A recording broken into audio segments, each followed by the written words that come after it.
जय माता दी दोस्तों। तो आपको कलश विसर्जन से पहले इन सब बातों को अवश्य ध्यान में रखना है। वीडियो स्किप हो गई है इसलिए हम आपको लिखकर ये बता रहे हैं, और अपने हाथों में अक्षत लेकर छिड़काव करके देवी देवताओं का ध्यान करके इस तरह से बोलें और उसके बाद कलश विसर्जन की विधि शुरू करें। विसर्जन हमें कैसे करना है और क्या क्या चीज़ें हमें कहाँ पर रखनी है, जैसे कि श्रृंगार की सामग्री, या हम बात करें कलश का नारियल, कलश का जल, ये जवारे हमें क्या करने हैं, कैसे हटाने हैं, और माता रानी की प्रतिमा हम क्या करें, ये जो चुनरी है हमें इसे क्या करना चाहिए, और जो यहाँ पे जल है इसको हम क्या करें। तो सभी जानकारी एक साथ इसी वीडियो में हम आपके साथ शेयर करेंगे। तो सबसे पहले तो आपका सुबह का पूजा हो जाना चाहिए, उसके बाद ही हमें चौकी हटानी है। ठीक है, 10वीं तिथि में सुबह उठ के स्नान ध्यान करके आप पूजा कर लें। जब आपका दीप शांत हो जाए, यहाँ पे जो दीपक दिख रहा है ये शांत हो जाए, उसके बाद हम चौकी हटाएंगे अपनी क्षमा प्रार्थना सब करने के बाद। और यदि आपने सुहाग नहीं लिया है तो सुहाग जरूर ले लें। सुहाग लेने की क्या विधि है थोड़ा सा मैं आपको जरूर बताना चाहूंगी, पता नहीं आपने वो वीडियो हमारी देखी या नहीं। तो इस तरह से सुहाग आप ले लीजिए, और अपने हाथों से जो पूजा वाला सिंदूर है इसी से देवी देवताओं को लगाना चाहिए। अपने विवाह का सिंदूर कभी भी नहीं लेना चाहिए। ठीक है, तो इस तरह से आपको माता रानी के यहाँ पर हम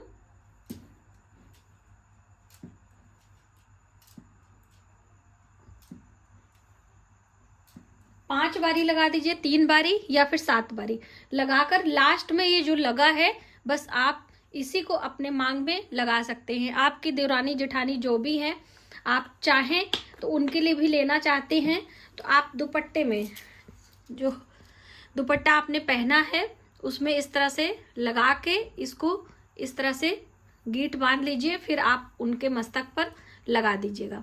ठीक है, अगर ज़्यादा लोगों के लिए है तो आप चुटकी से लगा दीजिए और फिर इस तरह से ले लीजिएगा। अपने मांग में सिंदूर लगाने के बाद देवी देवताओं को हमें नहीं लगाना है। ठीक है, इस चीज का हमें ध्यान रखना है। तो ये तो हो गया सुहाग के बारे में कि हमें सुहाग कैसे लेना है।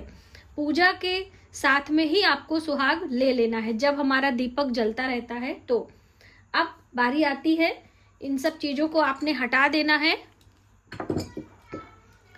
ये जो जल है इस जल को अपने पूरे घर में छिड़क सकते हैं। आप इसको अपनी रसोई में भी इस्तेमाल कर सकते हैं, शुद्ध साफ जल है। यदि पुराना है तो आप इसे उसमें विसर्जित कर सकते हैं गमले में। ठीक है, तो इसे हम साइड कर देंगे। अब सबसे पहले हमें कलश के नारियल का और कलश को ही लेना है, तो पुष्प हम हटा देंगे। और ये जो सुबह के पुष्प थे ये भी मैंने यहाँ पर रखे हुए हैं। दोस्तों ये नारियल है, तो सबसे पहले इसका जो आपका चुंदरी है इसे आपको हटा लेना है। और इस चुंदरी को क्या करना है, आप इसे रख सकते हैं अपने तिजोरी में, और ये जो सारी चीजें मैं आपको बताऊंगी इसमें बांध कर भी आप रख सकते हैं। कोई विशेष उपाय करना हो तो आप इस चीज में इस्तेमाल कर सकते हैं। ठीक है, अब ये इसका पानी आप देख लीजिए है या नहीं है। तो आप इस नारियल को आपके घर की कोई नवविवाहिता हो तो उसके गोद में दे सकते हैं, उसके आंचल में दे सकते हैं, और वो अपने घर में इसे रख सकती हैं माता जी का आशीर्वाद समझ के, या फिर आप तिजोरी में रखें। लेकिन जहां भी आप रखेंगे एक चुंदरी से इसको इस तरह से बांध लेंगे। ठीक है, इसी के साथ में अभी और चीजें हैं उसको भी करके आप तिजोरी में रख सकते हैं। ये सभी काम आपको नहीं करना है तो आप इसका जल प्रवाह करें। इसे कभी भी तोड़कर प्रसाद के रूप में खाया नहीं जाता है, तो बस इस चीज का हमें ध्यान रखना है।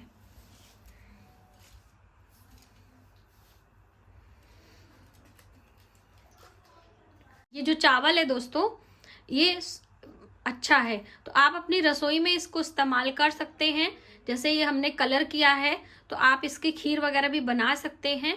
आप अपने चावल में भी बना सकते हैं, कोई भी रेसिपी बनाते हैं उसमें इस्तेमाल कर सकते हैं।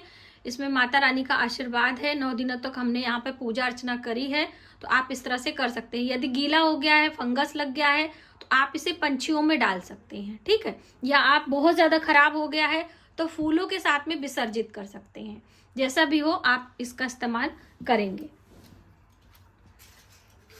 अब इस कलश को हम क्या करेंगे, ये जो हमारे पल्लव हैं सूख गए हैं तो आपको इस कलश के जल को यहाँ पे दिखाएंगे तो आपको दिखेगा।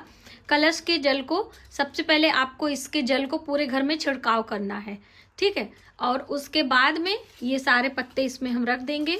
विसर्जित के बाद जो बचा हुआ जल है गमले में हम डालेंगे, लेकिन उससे पहले इसके अंदर ये देखिए हल्दी की गांठ है, कितनी फूल कर बड़ी हो गई है।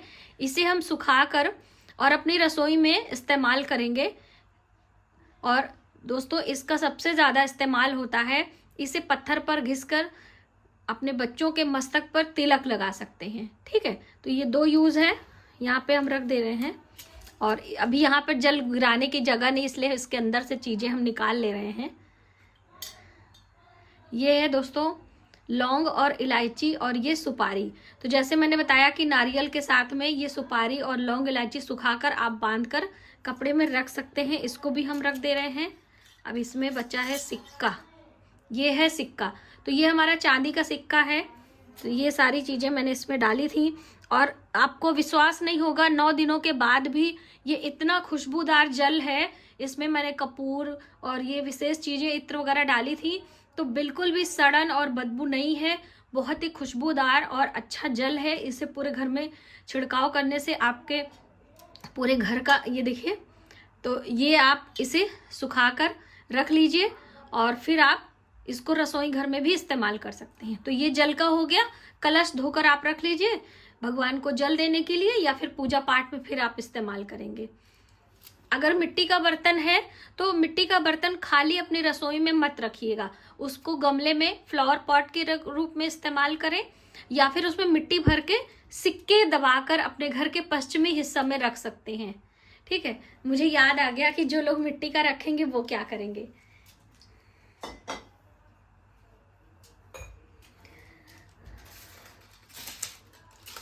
इसके बाद हम जो हमारे ये जवारे बहुत भारी हैं दोस्तों, निकल नहीं रहे हैं, मैं यहीं से आपको दिखा दूंगी। ये जो जवारे हैं तो इसको हल्का सा हम यहीं से ये ले लेंगे थोड़े से, ये भी। अब इसको अपने पूजा मंदिर में जो आपके देवी देवता हैं उनको हम चढ़ा देंगे, और चढ़ाने के बाद 10वीं तिथि में ही और इसे निकाल कर अपनी तिजोरी में रख लेंगे। ये हमारे धन धान्य की समृद्धि बढ़ाते हैं, उसमें बरकत लाते हैं। तो इस तरह से पूजा के जवारे हम रख लेते हैं। बाकी जो हमारे ये बचे हुए जवारे हैं इसको यहाँ पे रख लेते हैं। बाकी जवारे इसे कट करके यहाँ से कैंची से आप कट कर दीजिए, और इसको जूस भी बना सकते हैं। आप नहीं कर सकती तो इसको गौ माता को हम खिला देंगे। और जो बाकी नीचे मिट्टी बची हुई है इसे आप अपने गमलों में डाल सकते हैं। अब ये बर्तन हम क्या करेंगे, जो ये मिट्टी का पात्र है, तो दोस्तों इसमें जल, इसको अच्छे से साफ कर लीजिए।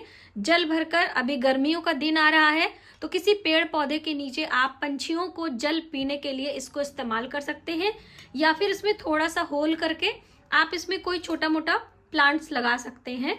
9 o'clock है या फिर जेट प्लांट है, कोई भी आप लगा सकते हैं, इसका बहुत अच्छा यूज हो जाएगा। तो इसे हम साइड में करते हैं।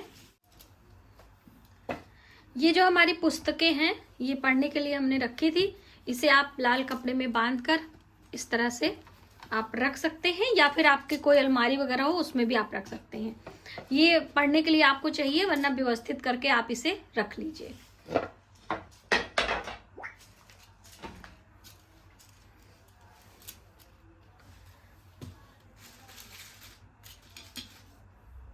ये जनेऊ है, आपके घर में जनेऊ पहनते हैं, जैसे हमारे पतिदेव जनेऊ पहनते थे, हम उनको दे देते हैं, वो इसे पहन लेते हैं। यदि कोई नहीं पहनता है तो कभी आप एकादशी का या अमावस्या का सीधा निकालते हैं तो उसी सीधे में रख दें, तो पंडित जी लोग इसे ले लेते हैं, ठीक है। तो आप इसका इस्तेमाल कर सकते हैं। अब बारी आती है कि जो पान के पत्ते हैं जो आपने चढ़ाए थे यहाँ पे, ये हम क्या करेंगे, इसको भी इसी में हम विसर्जित कर देंगे। और ये जो दक्षिणा है, दक्षिणा जो चढ़ाया गया था, इसे आप रख लीजिए। आप कभी मंदिर जाते हैं तो दान पेटी में डाल दीजिएगा देवी माँ के मंदिर में, या फिर आपके पास और भी इस तरह से नवरात्रि का पैसा रखा हुआ है कभी भी, तो आप इनसे अगले वर्ष माता रानी की फोटो या फिर माता रानी की चुंदरी ये सब ला सकते हैं। यानी देवी माँ के ही काम में आप इसे लाएंगे तो अच्छा होगा। ये दूर्बा, इसको भी यहाँ पे हम कर देंगे। अब ये जो हमारा माला है इसको भी हटा देंगे। माता रानी की जो प्रतिमा है इसको आप देख लीजिए, इसको अच्छे से हम साफ कर लेंगे चंदन वगैरह हटा के।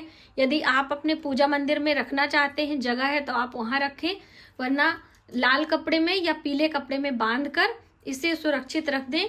अगले बार आप इसे नवरात्रि में पूजा के लिए करने के लिए इस्तेमाल करेंगे।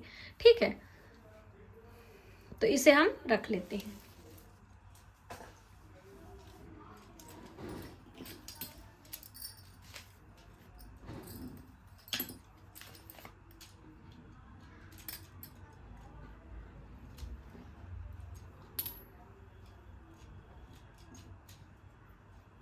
देखिए, अब श्रृंगार की सामग्री ये मैंने पहले दिन चढ़ाई थी। ये श्रृंगार की सामग्री है, तो इसमें से हम जैसे कि बिंदी से एक बिंदी ले लेंगे, चूड़ियां ले लेंगे, और अपने परिवार में अपनी सासू माँ, जिठानी या फिर आपकी ननद आती हैं उनको भी आप प्रसाद के रूप में पूरा परिवार बांट लेता है। यदि आप ऐसी जगह रहते हैं कि आप अकेले हैं तो आप स्वयं भी इस्तेमाल कर सकते हैं, या आप अपने किसी भी जान पहचान वालों को भी दे सकते हैं। ठीक है, तो बस इस तरह से। और ये जो हल्दी की गांठ है यहाँ पे हम दिखाएंगे आपको, ये हल्दी की गांठ जो मैंने चढ़ाई थी पहले दिन, उसको हम रख लेंगे, अपनी रसोई में इस्तेमाल करेंगे, या हवन वगैरह कभी आप बनाए तो उसमें डाल सकते हैं। भगवान गणेश का आवाहन हुआ था, वो भगवान गणेश हैं, तो ये सुपारी वगैरह हम हटा देंगे।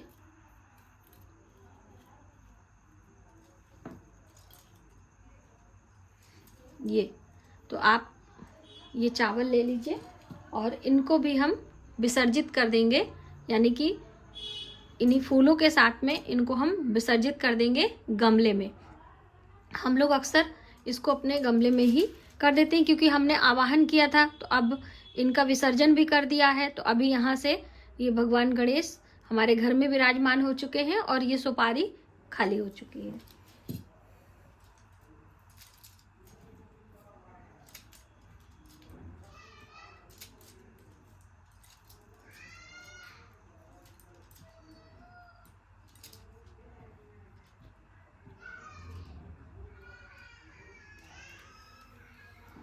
देखिए दोस्तों, ये है लौंग और इलायची, तो इसे भी हम आप अपने रसोई में इस्तेमाल करें। किसी विशेष कार्य के लिए जा रहे हैं तो आप इसे खा के जाएंगे, कोई एग्जामिनेशन है, कोई महत्वपूर्ण कार्य है, तो आप उसे कर सकते हैं इसको खाने के बाद। ठीक है,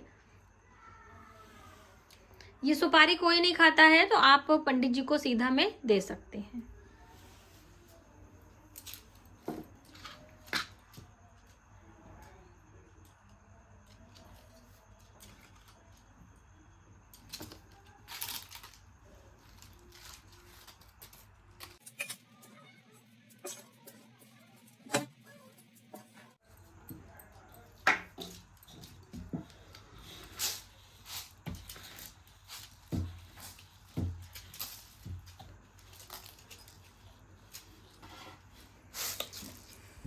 ये चावल है, अगर आपके घर में पंछी आते हो तो आप उनको दे सकते हैं, या फिर आप अपनी रसोई में इस्तेमाल कर सकते हैं। बिल्कुल साफ है, या आप बांध के रख दीजिए इसको सुरक्षित। दोबारा कभी आप इस तरह से चौकी वगैरह लगा रहे हैं तो भी आप इनका इस्तेमाल कर सकते हैं। ठीक है,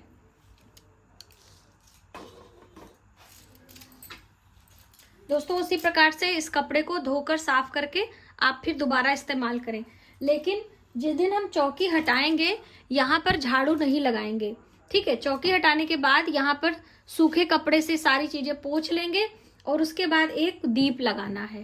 ठीक है, तो इस तरह से दोस्तों जो बची हुई बातियां थी, इसमें हमारी बची हुई बातियां मैंने इसमें डाल दी हैं और इसके साथ में वो भी प्रज्वलित हो गई हैं। तो आपके पास अगर धूप बत्ती है या फिर रुई की बातियां बच जाती हैं तो आपने इसी तरीके से थोड़ा सा घी या तेल डाल के उसको प्रज्वलित करके बिल्कुल राख में परिवर्तित कर सकते हैं और आपकी बातियों का अनादर भी नहीं होता है।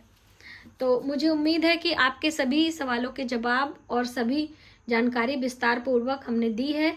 तो आप अपने घर में इस तरह से कलश का विसर्जन, चौकी का विसर्जन करें। और ये हमारी देखिए पूजा में मैंने बिछाया था, तो इसे भी हम उठाकर रख लेंगे। इसको धोने की जरूरत नहीं है, बिल्कुल साफ है। फिर चुंदरी के रूप में हम इस्तेमाल करेंगे।